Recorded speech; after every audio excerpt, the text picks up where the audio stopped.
किसानों के लंबे संघर्ष का परिणाम है।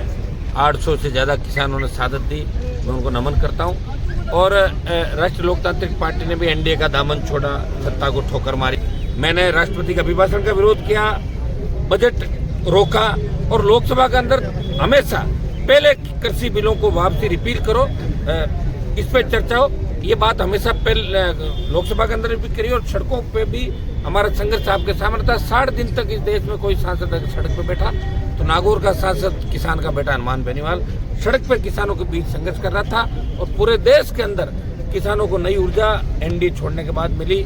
मैं एनडीए के तमाम उन सहयोगी दलों को भी धन्यवाद दूंगा कि जिन्होंने संकट के समय के अंदर किसानों के साथ वो खड़े रहे और सत्ता को छोड़ के और किसानों का साथ दिया। बेनीवाल आप संघर्ष करो, हम तुम्हारे साथ हैं। बेनीवाल आप संघर्ष करो। प्रधानमंत्री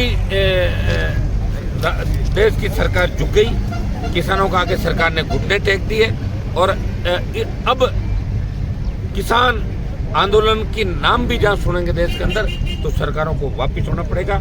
हम समर्थन मूल्य पे एमएसपी खरीद गारंटी का कानून बने। ये लोकसभा का जो वर्तमान सत्र चलेगा इसमें पुरजोर तरीके से मामले को उठाए, कमेटी सरकार ने जरूर बनाई है, लेकिन कानून बने और 2 गुना 3 गुना जो समर्थन मूल्य वो बढ़े। अमेरिका जापान की तरह खेती पे 100 रुपये खर्च करने पे 200-300 रुपये मिले, या 100 रुपये खर्च करने पे 57 रुपये मिलते हैं। तमाम पेट्रोल डीजल के जो दाम बढ़ रहे हैं, ये महंगाई कम हो, देश की सरकार इसके क्रूड ऑयल इंटरनेशनल मार्केट में कम हो रहे हैं क्रूड ऑयल के दाम, लेकिन दिल्ली की सरकार लगातार बढ़ाई जा रही दाम। राजस्थान सरकार भी पीछे नहीं है। दोनों सरकारें मिलकर किसानों जवानों को मार रही है। कोरोना काल के अंदर भी लाखों लोग जो शहीद हुए, इसमें दोनों सरकारों की भूमिका वो जीरो थी।